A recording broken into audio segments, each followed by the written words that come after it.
Pathin câu trộm te muốn tin ạ gì pateni saramon alangai di jauh se ilalpa je suminin cibai kang bu masa dunia i message diu hi pateni adinga adik taka ke alachi thei hileng kachi na ding mun tribal colony EOC câu trộm chỉ đinh cái hệ các chị thấy tác động đi cho kinh amao nghe in request ông bảo châu lấy Halloween sponsor na tiếng hùng bolin tu ni hi dễ message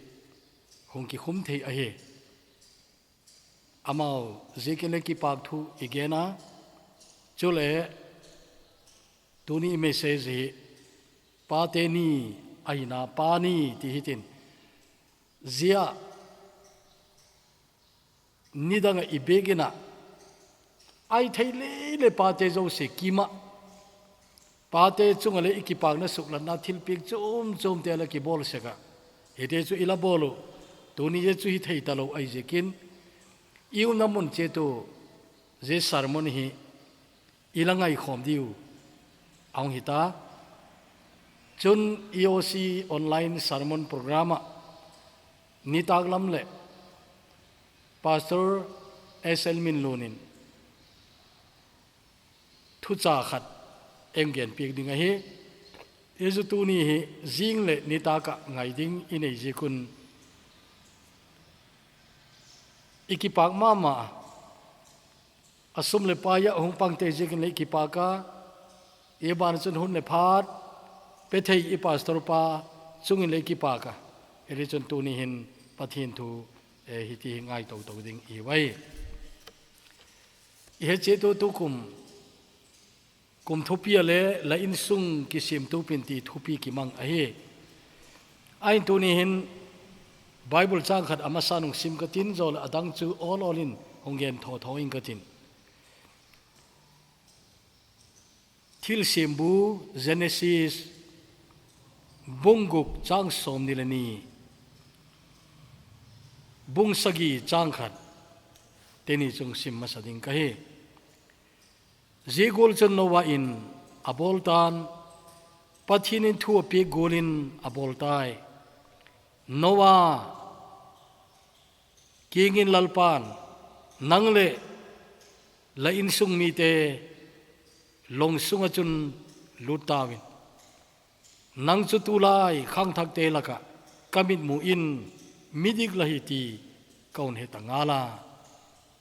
lalpana thu thing thong chan chitun athakin emal zol pe khan la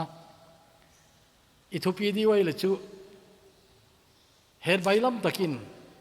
pa te choi hoina le til khona tin kaung koi topa pa te choi hoina le til khona monak sia tuni ni taglama thogen de tu ma in article azik khale hoi tagalala simugin chak auma zia khan atun thule chom cha uma kumsi nahi je pani hungki paddani alaki gen sek ahi saudewa sut kuma uma chomdewa gen lat kuma uma tunin le thupi ilut masangun je a background neu cha achoma chomin hong sulangin katin Father's Day kiti khu asa pau kisina khu enleu chino father apostrophe s je chu singular ti na he je chu ei pau chun gen bailamen pateni ilati saknawa pani ti ding hong hi da na he Father's Day je chu bang je ga je go la chu hong ki ti khelem iti aile ang ki padan chu je go lai ki gen sakai chu Sonora Smart Dot kiti khadhin apa William Jackson Smart kitipa ama unau chaw neu cha cha ilayo aneu pen ong pina anu thi tamai apa nau pang neu cha cha te to je nau sendil del chung en calling in omin lieng vai na tin cheng lung kham na tin cheng to ong en kola ziong et kolna ong pi tin chet nunguhin ni khad hi je sonora smart dot kitinuhin apa yang ngai to wang wanga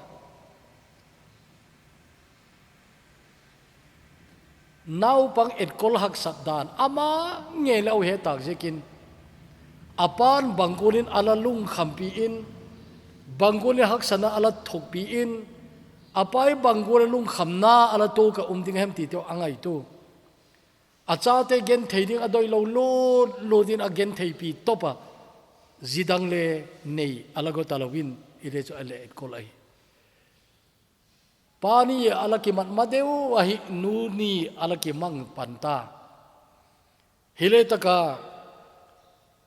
sonora dorhin nu ni a nu te choi hoi gol ma in pa te choi hoi na piek ta ga hu ti in je piek di dan te ochu ama umna ko chu mate na sadewin alangai tu a lemong sakpi khunu hin ama pa ba de nge chun mat ding ala no mai manale je choi le kin le bonga ba ki sak yeng the lo je kin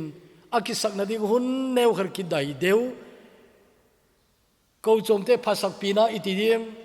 mi te hon apom pi na itidim mo chule hung poi mo je kin je ga chun pathi ni thumna zun tha in alamang panu akimat patnamun chu Spokane kiti khu khat Washington State America tumlam gam to Washington State to Washington a khopi lam khoi lovin a state lama Washington State alama tu hi saga jako som gar alaki mang ai tak chun yung hisabai chun tu kuma pani yung mu hi kum zakhalle kum som atinna ang itai tunin ma sapenin pate din mun thupi dani neu cha kaung tak lang noma pa din mun in kon khata pa din mun kiti bangol tu ka thupiem iti chun pathinin je in sung tinahi ama mel kilang thelo ai jekin pa kiti chu mu thei dingin in sung alu changin akoye in sung tini pathinin awai hom theile adoya himala ama chu hunga in sung awai hom thelo ai jekin pa in je adin mun dik tak chong lo na kai chun pa khat kiti chu pathin mel kilanna azia cha adinga pathin mel kilanna dinga lalpan in sunga chun pa kiti chu ala koi ai gan cha te to ki bat lo na chu pasal khale nu mei kharong ki chengu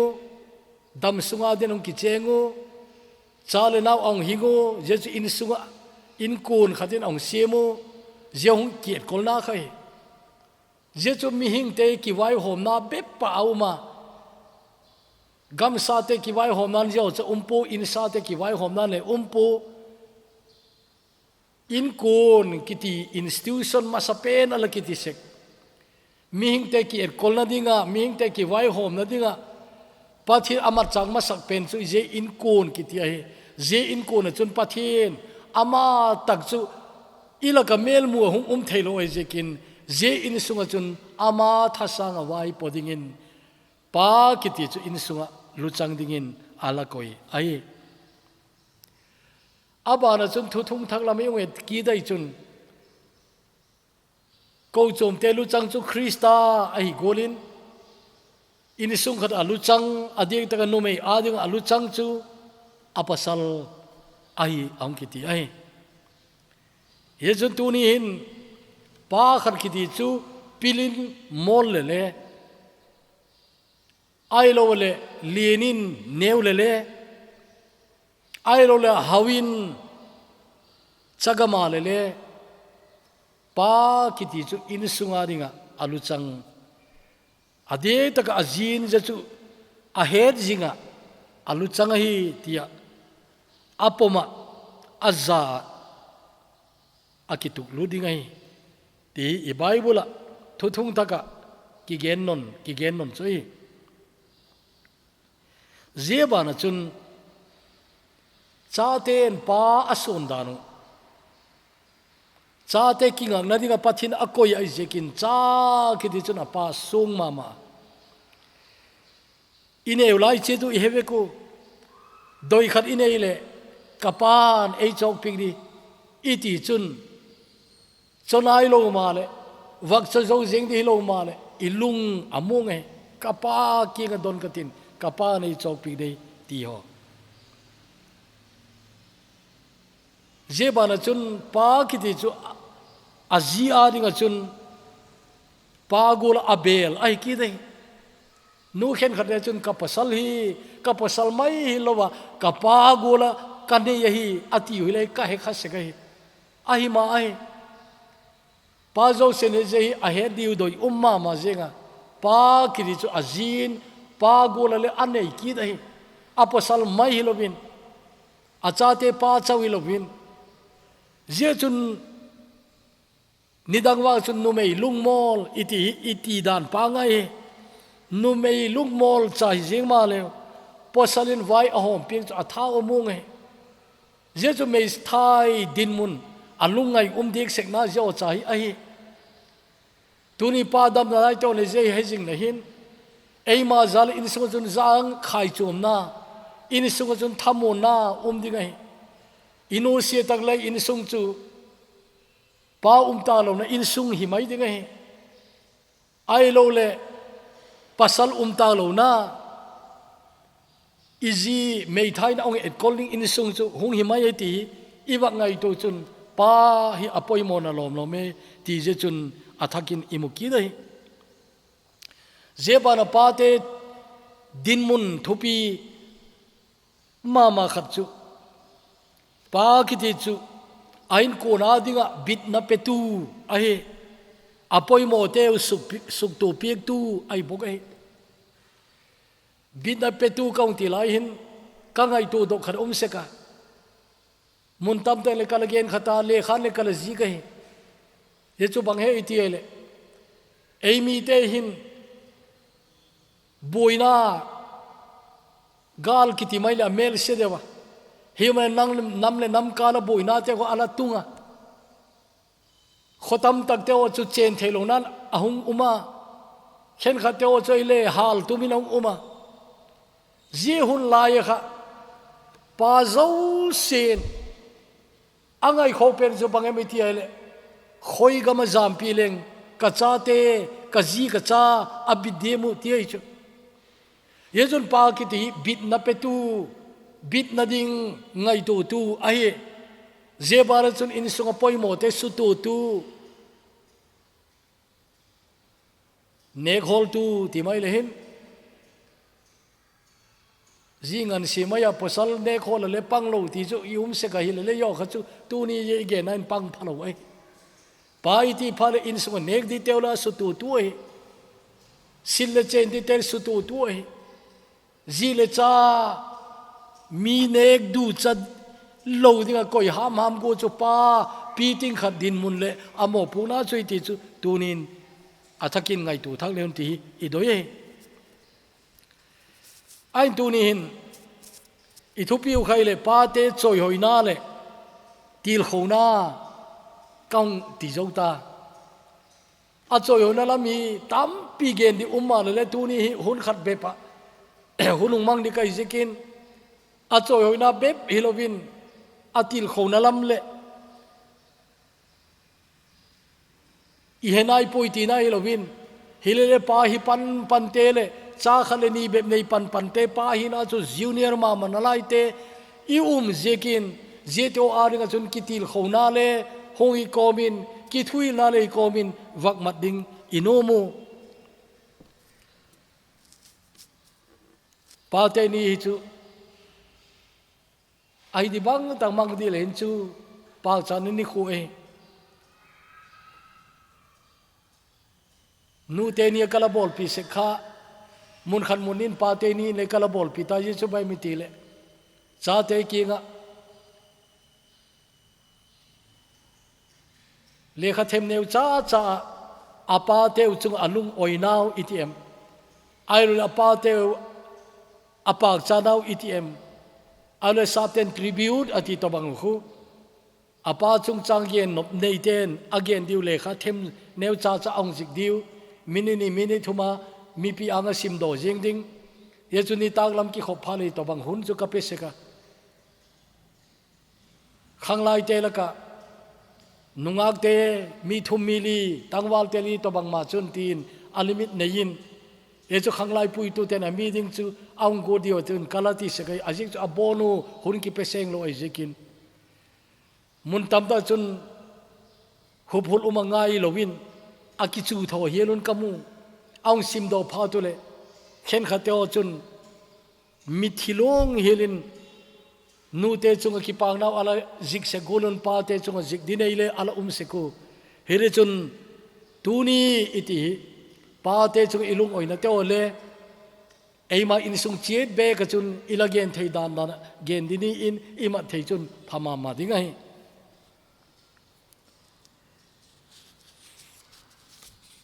tuni hin choi hoi ni ki ti jing lain choi hoi thelo pa te ti le vak sulang hitinu ai la choi hoi tak pa te atam zo hung gen ding kai e bible chun adang dang le umma le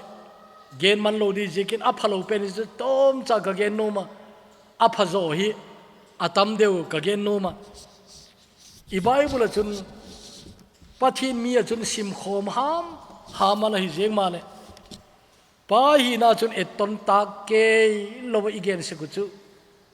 Sodom huwa ain sung ain kun ke alapem lut pi lot hi ai lot hi ka ngai toile apa neu Abraham zalin Bible amin hong chu ngai thu thung thang lama chun amin ki gen lat nat mun chun midik lot cho akiti sam ve a hili midik iti na pen hi eton tak lama chun gen dik a umpu hili akim vela mi te to te dinga chun pathian men het khat ali na jega ki gen mai ai dio kati chang umai abang le lotin ala bol khilin pen chu banghem itiaile thagaw lama mit ala teloba thagaw lama khomuna ala nei hoilo jekin apane Abrahamin agam di kitel dinga ja kitel daga machu chum ta dinga ni danga ala khom kha asok teu jekale aki kalu ke thiem tu lo na yeng thei ta ding haule au gel ti chu apung gel ta wa je chun asok teu ki kalale nop lo na tam pi ta jekin apane Abrahamin ki khen mai kha thagau mi ra chun apha zo na ngaya je chun lo ta kha gam ki telin la laki tel na gam la ma chun nang le achome ta na tin kele achomin tang ka ti lo ta in agam deong telai sermon nang ingai detail de ing ngai thak sau jikin chom chan ken katin lota in agam di ate lai hin apau choplam aki heloi e bible chun akhoda atimo akhoda adag doka a en wanga sak le thang kha en wangai jina chun Jordan phai zol kha ham hing tam na gam le hipoka je gam kha ong telai zelama chanong che tai achom lama genin ati la chun Sodom khopi pa gam la pi chu cheng ai nai hijeng manale I bible hoi ta ki zik chu Sodom lam mano in apun buk achon nai ati Sodom lam mano in apun buk achon nai all anai le watung tai ye Sodom khopi chun lotina le muai nidang laya le khabule kalaji ka lotinna lo sam ti kala ji golin lo tin chi khana chon aw lo ti ngai mi mel he le wa hita khopi kul kor kha bula upa chu khom te la ka wapang phata ai ti chu vai hom la ka le pang phata ti na a hi ati we ale pem thak khat zigol tuka din mun wa nei thei chu ba he mi ti le alo ting chu la mo alo ting ai hi ma le lo tin na lo sam iti sek ju yo hi ding ai thagao la ma chun gen di a pu ma ma a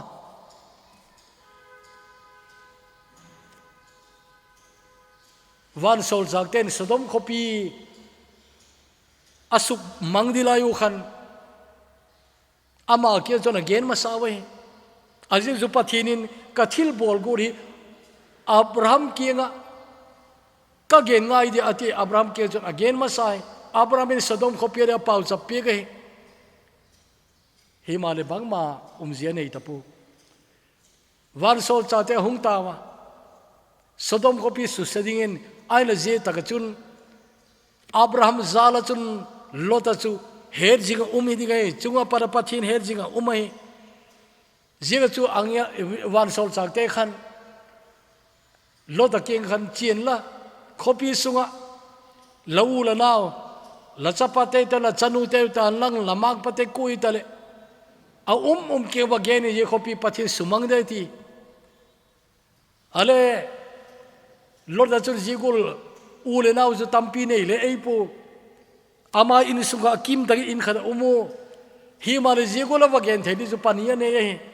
je chu amak pading te atia amak pa hinai lo amak pading te hi mare ni dang lai chun ki kham na khadi ane ule chu ala det ma mai dinga he amak pading te ti in akiti he je te ni tangwal pani kiel chu again in awachia hi mare le ala tak sang puwa ipu pawi torbol khan adim ala ti pek mai moi zium ye chu thagaw lo ma chun a enden lo wei ti na he pathin thu akamahung por kha magle asaudi ayu nuile azai mai kalati sek tulaya nule pa ading alaw umpen peju chaten pathin thu to a den lo khak ding chaten pathin thu to amek bel lo khak ding pathin wa kamahung podel anui zabe mai je to bang kha hi mai chu aki khadi ngai to ngai lo da chung chang be philo azi na san thu thu ta kaung ki gen do ka ilal pa je sun mi hil na manga lo ta zi kha hezing taun ati bible chang la ga chon a chom loi ta chom pen hi lo ma la chom loi tak cho hi lo ta zi kha hezing on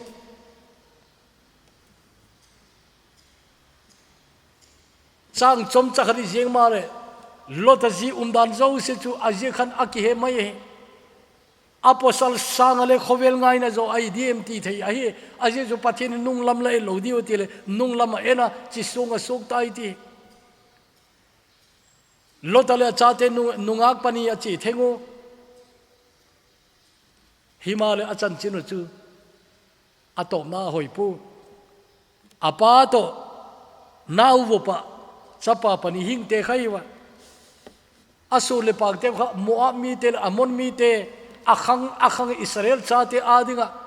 ling le khau to bang zenga anok sak ma te le ala su gen thei ma te kha la hi we aga ikati chu ai gupta gam pa hong por lai u te le agam na san ala ho sak lo ti te ho bang cheng i bible isim do koi kha pathin hello na le pathin hello in sunga aga hung por asun apak chanin ada umai ti chuyen imuthe abangile zelot hi nu se mai tino i bible pa choi hoita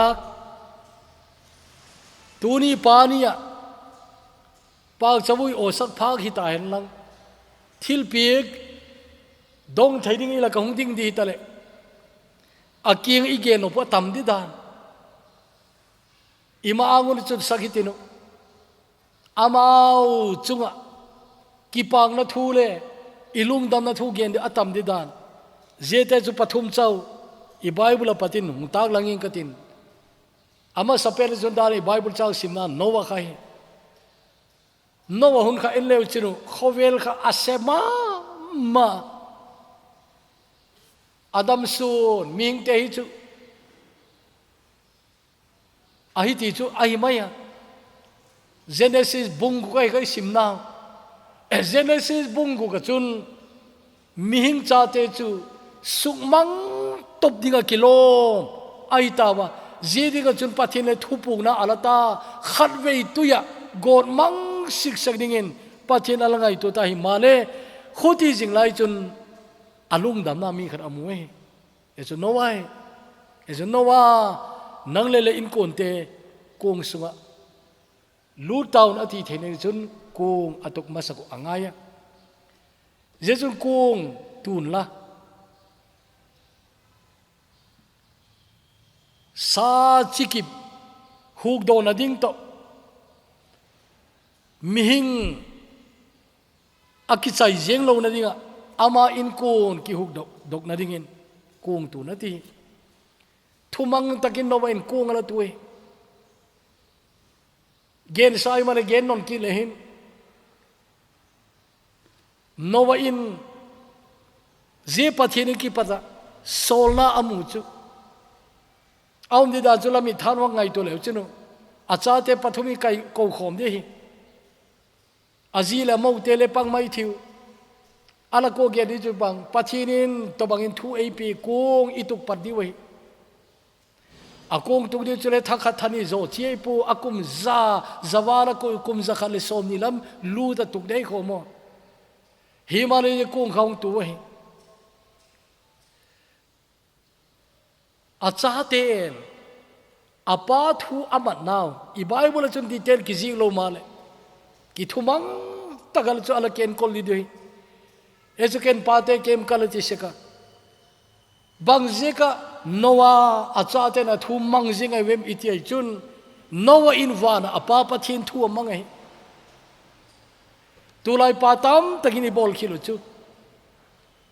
vana eni papa thin thu ki mang lo pia icha te I thumang de iti chun hak sa dingai nowa in vana papa thin thu ma jikin acha te na ma thu mang hi iti sakai chu aina jikong chong tu zo taw pathin nowa kingin nang le lain kon te kong chun lu tawin ati chu hol mo kharcha umloin lu dine chal lur kim de loi tulai tin ka ngai tu seka tulai je kong tun 80 tapu tuk zo sa lu di 80 tai hugdam na kon aki honga kalwari tanga lungai lewai mun nei lo te la phok tun ala phok isawa kon hon san lal pare ko ya je huk dam na kong so chun lut jing thein lalpan sep zo sain ei lui do pi kai chutia jing lai chun pa lai alut lo bang zat na lai apa ilut ma sak lo chun cha te nem zui chu hak sa deu ding ai nu ngon in la ama ngon cha te thaga wa thu zo zo punga la ejun pa ten pani lag pi wa ngai ejun huk dam na kong iten le alut masadi chu pa te hi je zo tak chule hitin ka wa ngai to ki ta huk dam na kong chun ipui lut che ta ai la ipieng thak zo che phat le rap char hung tung jeng ai pu ipieng thak zo phat le wan gam hung tung jeng le ai pu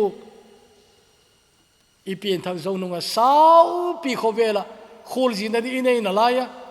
ziun sunga chun pa mo pu na chule kung tol pa ong ita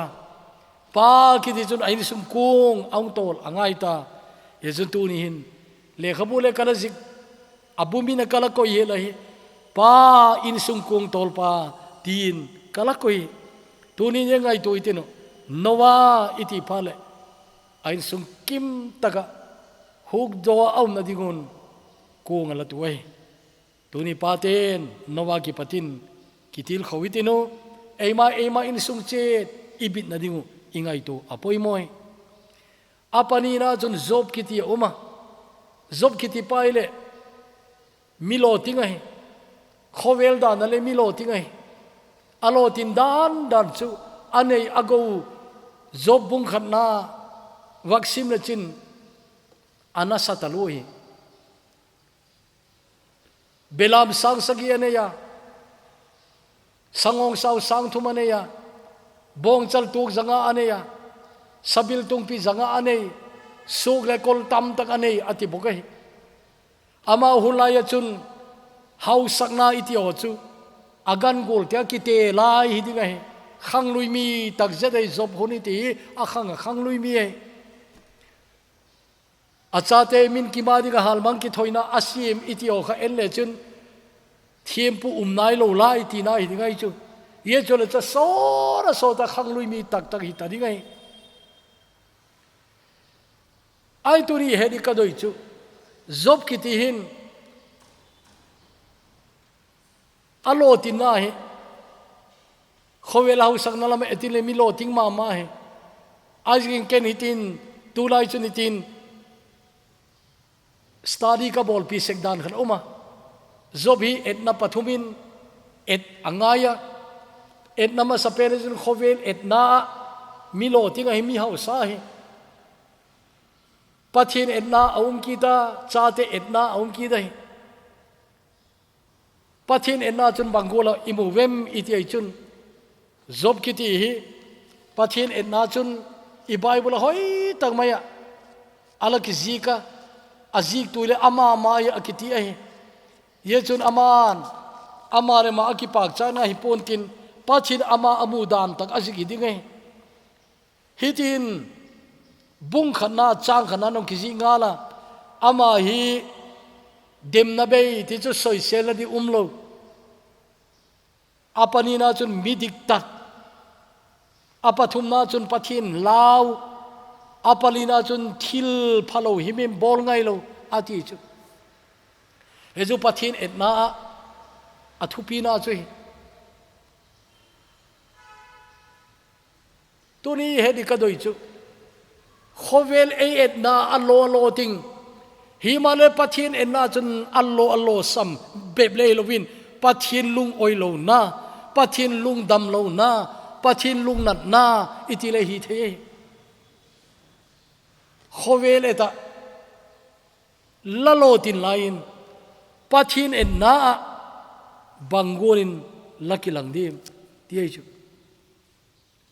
apathum na chun achate enna zob hi bange khovel dana chun achate to sor pijola ki vop lo abange chate za piting mano himal le ko macha jinei man le umpu ba he diu chu je te khin thu mai le ei pu ton thu ki pho ko mai le pu job kiti le ain kon te hi atak takin ala umo chapa sagi le chanu pathum ala ne ya ala kho sakhom tak doi ti chu itak san pho angaya ala ji job hi achate de so talu ki vop man lo diu iti na jik chu khangdong cha chai layun ni khat thu in tu isim na bar ga sim su le chunu ni khat thu in achate zo se athi zo we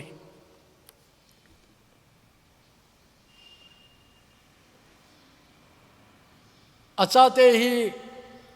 khowela a khol jina chomma ma zenga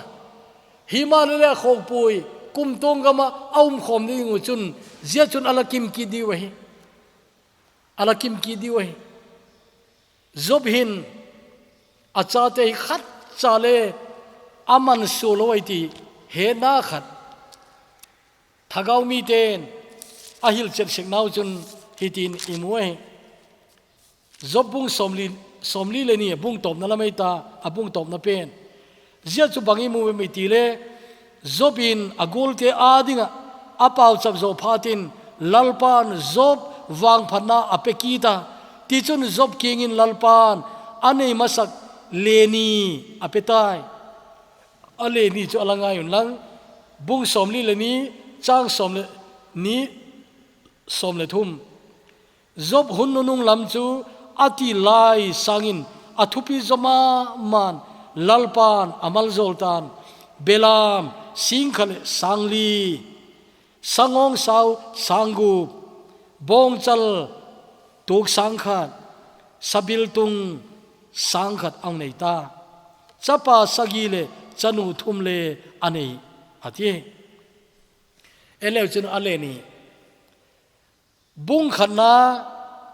imu kha belam kha sang sagi he tuin sing khale sangli ani tai ale ni ai chu sangong sao bung khana khan sang thu ma hi tun sang guk ai ale ni ai bong chal kha tuk sanga zanga hi tun tuk sang khadai ta ale ni ai sabil tung pi khale zanga hi tun sang khadai ta ale ni ai chapa kha amasa anei kha sagi he tun sagi aneya ale ni chanu kha pathuma he tun pathuma neya ale ni her khil bai ta kai akizi khile bangai hijing mal azik thupi tak a umai oi ten ngai tu belam sang sagi le ni chu sang som le sang li ai le chapa sagi le ni chu chapa som le li le kilom tak bangati chapa sagi le ni din chun sagi pi ga dim idi chun thagaw lama sui tu ten again danun ala chi ma sate zo se kha chung lama pa pathin ang sung akim suk naw hi ti nai ati oi chu ti le ama satele mansolo pan anunung tele manso dik lo dinga ngai ai jekin wana tun pha tu le chapa som le li tan tinu chanu gu pi tan tinu a chanu te na chapaten wana apa king ki pa tu again ni chu he pa khowela lacha te hemil zodi khoppa lahau sakna te bui pi ding lanei lalam te bui pi atam jing lain zeteo sang sa zu ka unau chau ke u leila khotua ye chun turi nangma pa to bang nang to bang pa ka ne na zalun tuni ne pa van khopi ikimui ti dingai chu je chu ati ni u he kai sa bai chun ai lo le mi than ka ngai toi chun ki pa pi una di we mo wana in kon tam loi tak hitana ka ti chu mo le no par khat hin chet che dinga chun wana atam loi hita di wei anunung penin Joshua weltam tak sarmon inga yu he ye tu ni thu tom na kamang no ma Joshua to bang pa ihung ki be lap na dingin tu ni ama patin thil neu chawak enitinu Joshua hin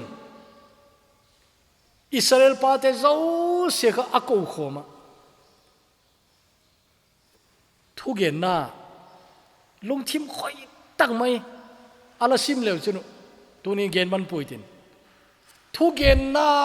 kun tak mai ane zia ane zo ba khan hi ti hin chona le ango tel diu alui do pi gai ye chu bang he tu ni hin kona ahem la sep dingu telun ati mo tu ni kona ahem la sep diu telun ati ni da ka ngai tu khak lo hil ni kum pata ka ngai tu na hung ki belap kharuma ye chu bang Joshua hi Israel ari ga chu Israel nam te ari chun commander ai chu Mosil athita kanan gam kha min ala lu sa sun dok ding gal dowa no dok dingai jekin Mosi puina noya akal sun danu to Joshua no akal sun dan ki bang ta ke lo gam kha akil lak tak tak di waita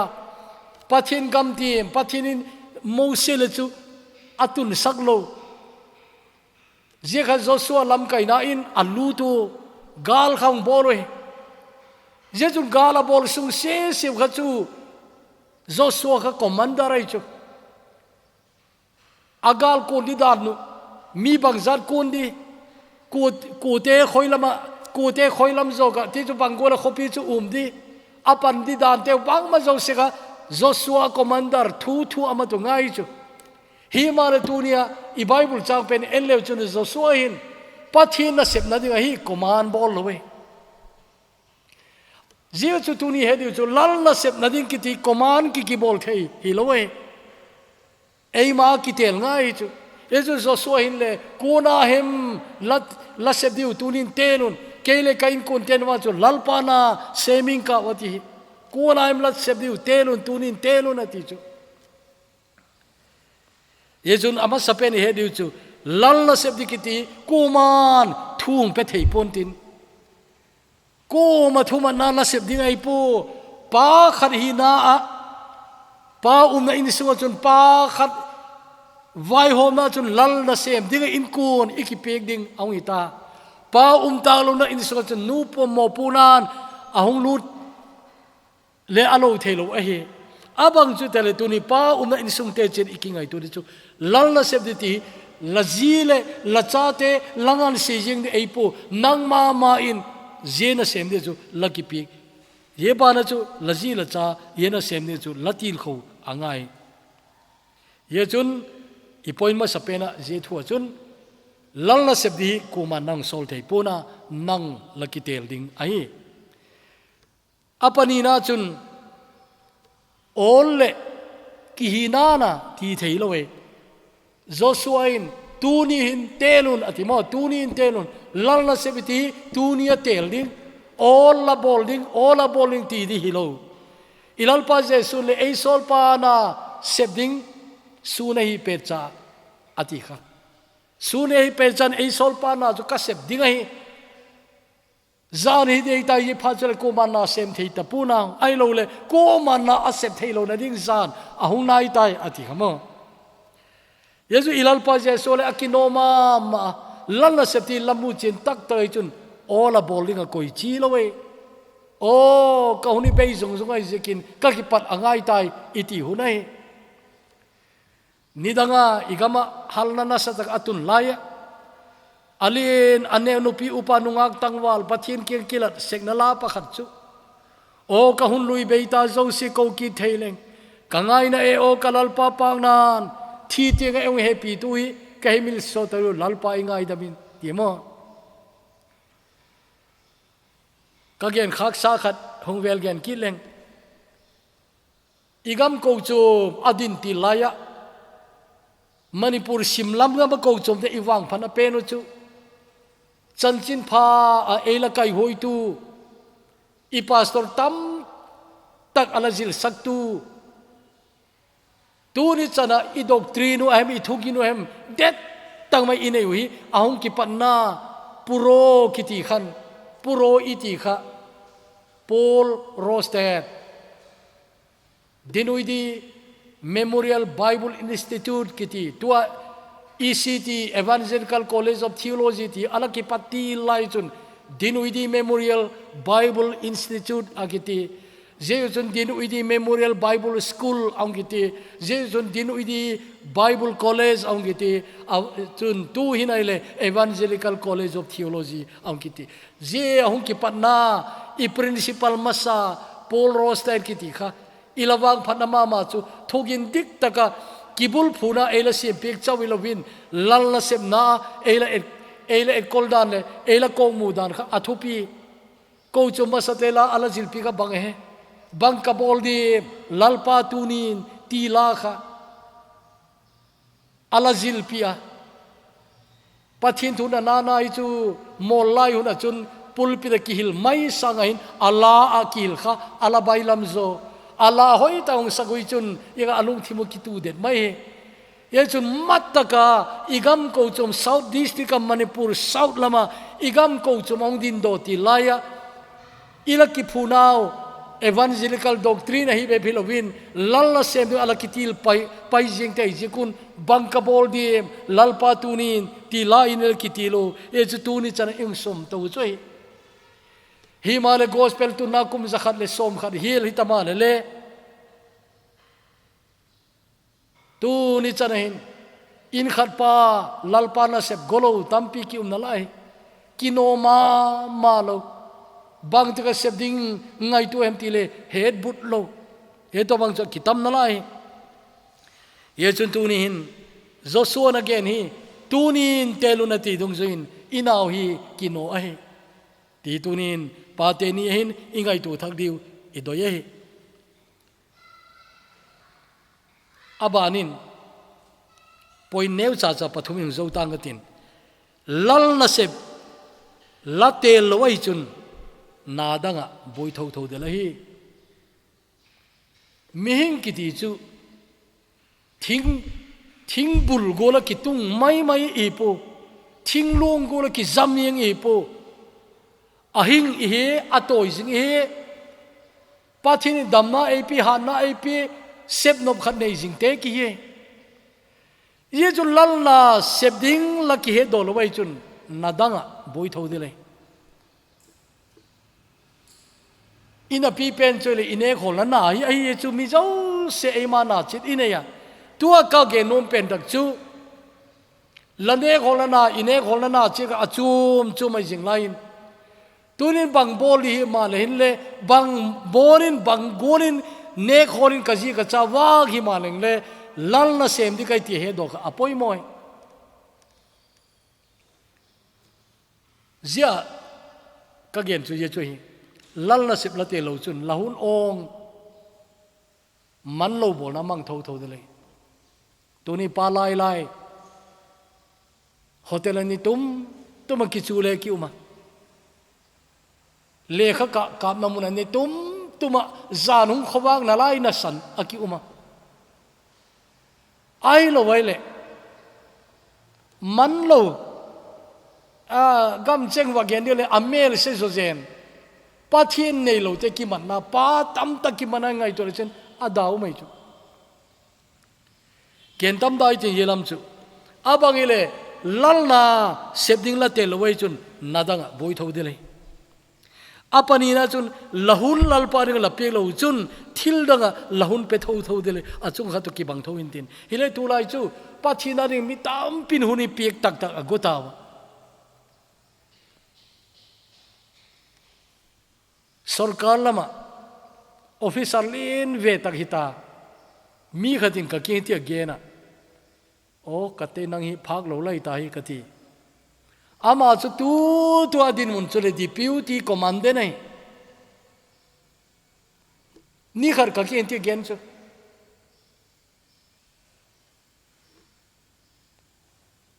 हो तो पा केमो ललपा आदि हिंग दिखाई थी कौन के हेड की पता है कहून नंगोन कसुम कलो सो मखर का पेक बेबले ही लोबा कहून नंगोन सो मखर पेक गु कही ये जो निखर दा काल सोम नीले पली औ मई चुन निखर दा काल नीले तीवेल चु सो मखर का पेक डिंग कतीन जे सुंग चु बाइबल सिवा पाउ चप जे बेब चिलन कोएम खत बेक ववे दम लो खत किंग बेक वा पाउ चप आई लो ले मी अलालेम जांग वक होलिम पीजेंग थेरी कमुते जेते ओ किंग चु चनचिन फा वगेन gospel track bagzanem bek hom do te tening here ju kahuni som khar kaung pi ki padai kalong akim dan ti chu kahun le som khar pi kahi atiamo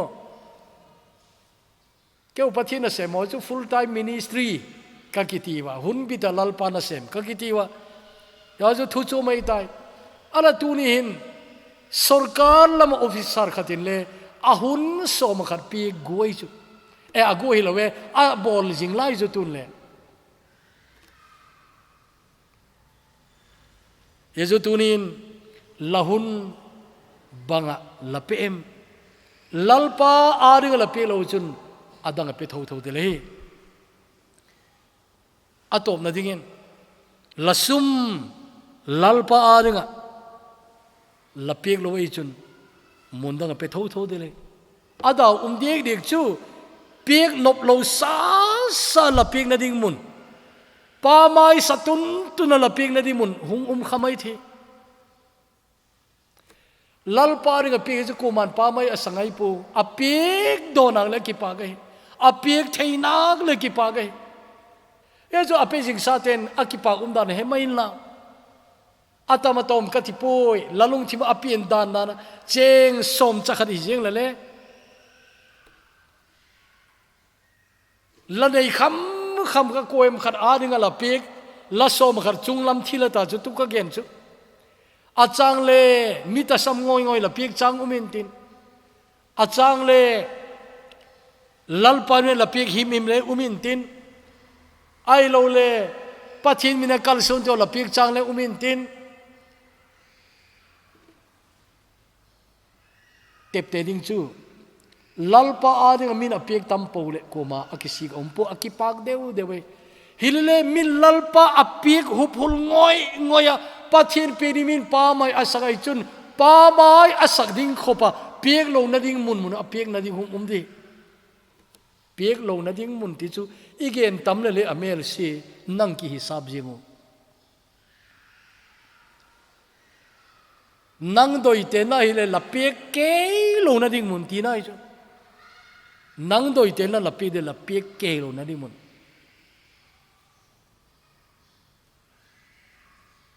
itu mong le ke lo pang pal thila piek te te ngai ne mun le ki dai abang chu tele tunin la piek nop lo sa sa la pieka la piek lai le la lung thim na ngoi ding je to bang chu la tu lo na ding achun ki pak takin lalpa adingin pelechin echu ki singai ponatin piek thaman umle sama ma dilei eju tunin pa te ni ti in pa te choi hoina bol gole hin le tu ni cha bol thelo I photo yesu je hun lem chang hi mangin tunin pa te adigin til khona mai le lovin khang thak deu te arizon thu hil na le hi komin je baju pathin thu alamang lo te ading ale kizil gaina hi komin tunin je thu te iwa ngai thawa avela ingai naw le mai the je thu hoi abang hele pathin thu iti hi ip izui tak ahem isep do tak hem ong ki gen le ikipaka isep do nai lo em ai lo ila hen mil tak te ong ki gen do ai chun ngai thak man au ma ki thamana ai na ithu het te hoi ngai khokin sep do godingin ki saleno ye chu pathin thu ingai lo pen ong isegai e chun I thungai hin ga aso te na dinga chun ke again tu dingin ka gen zota tu ni nang angai thatun la sep ding la laki mua la bol la ki mua I chun tu ni pa te ni khuwa I sermon la phat chung pina cho hi mai de pau chanau nei katin kanei zo phan le Mary Waiphei Tolaya ipawa la salaka ala senior loile ta long thim pum pia ponataka la e sak pik dinga hi ala sak azo zo hi kahun ki chaina hi ngalin tin jechu nang hun ki chaina hi sak nai da in la nangin lalung thim bekin pau chapna ala nei le chin jechu tuni hun zo di da no hi ka pau chap zo pha le la ngai ding la ingai zo pha le nang pau chapna in ko na ngai bang la lo mo le in ko na le la pau chap thei we he de chun I hunu mang zo de pau chapna nei tiu he pa luksin adim pathin pani kiti hong ki mat pat nung tu kumi kum zakhat le kum som tin na ong hita phachum taga kalamat tau ahi tu chungin ai le labegin thing thowa pa te choi hoina ti program le mang thei talo kahiwa himale tunin sermon ngai theina lain ka umu thil tam tak chu khakin ummal lathu hi khak bit theilo khak khum theilo ai zalin tunin je thu hi tribal colony EOC câu chum bephilova alangai phazau siadinga lalpa ngai thak thing tak zikin tuni je thu te padahi nangin leki ho pia point tin hi keimau poimo aung ki gen khangna ngei dinga hi zedung jui chu lalpa la thu te hi kalak thei mu sebdo ka gurei chun tuni pani madan chidang ta kamatu hi lopi tho tho ding kai bai yechonalin aneu adiek ta ka pate pakum lui tak tak umin katinu pathak tak tak umin katinu senior junior akinga po la thumat na bang chengkinga hi yechonami mal tinu pa zo si adin kadot peka nangin akingu thugen zom pedin kong don hi tuhin pate ngai khok na je ka chate odinga kalazik do la ong ki sa dok thei om na jalin tunin ala angai thading kahiwa ila hinle nangin ki ho pi zom pekin lang sarmona ki gen dok zolo te la hong ki gen dok dinga apoin kanur se tampi oma ye to zo se ila hin lalpa nangman hong ko warin lang here chun la ki sak zo zo pa tam tak ten longgil taga nang ma keng bula ki pak thu gen ni nei ten ki pak thu gen na ki sing na ni nei ten ki sing na thu gen na thu pha choi ni nei ten thu pha choya ki la thak na ding nei ten ki la thak na ang ma thi na dingun sarmon le la apani ni nang man homang dingin la khota kong lana lal jesu minin kong don hi amen don la alangai tiu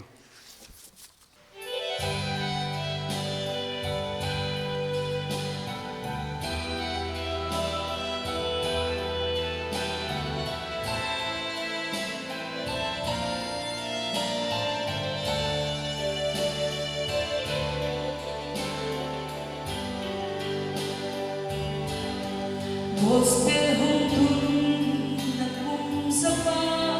ta atiwe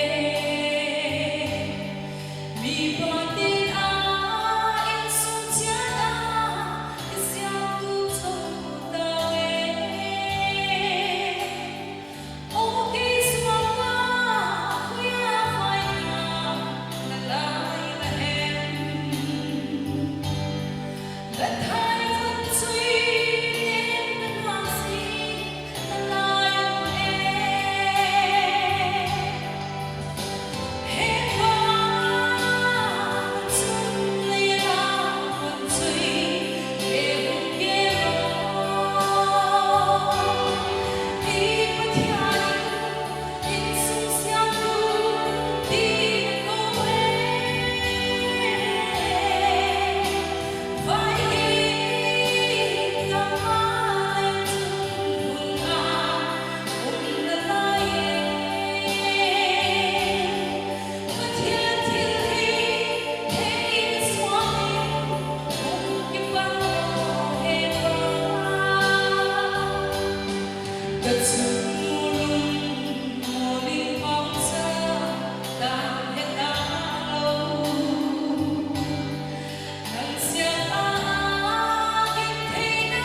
Vai